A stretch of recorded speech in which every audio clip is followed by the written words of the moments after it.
নমস্কার বন্ধুরা, আপনাদের সনাতনী সংবাদ অ্যান্ড নলেজ চ্যানেলে স্বাগত। বন্ধুরা, আপনারা কি জানেন কেন ভারতবর্ষে আরও একবার মোদী সরকার দরকার?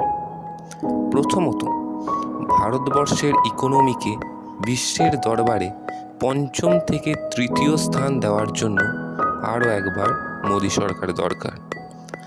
দ্বিতীয়ত, চীন ও পাকিস্তানকে উচিত শিক্ষা দেওয়ার জন্য, যাতে তারা ভারতের উপর চোখ তুলে তাকাতে না পারে, তার জন্য আরও একবার মোদী সরকার।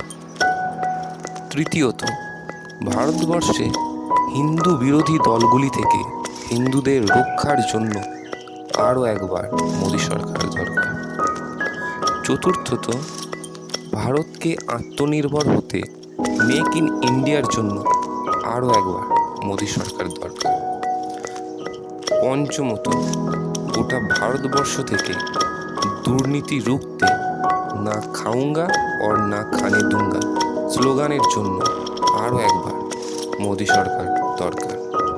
ষষ্ঠত, ভারতের উন্নয়ন ও প্রগতির জন্য, আমাদের ভবিষ্যৎ প্রজন্মের কল্যাণের জন্য আরও একবার মোদী সরকার দরকার। বন্ধুরা, আজকের জন্য এতটুকুই। দেখা হচ্ছে নেক্সট ভিডিওতে। ততক্ষণের জন্য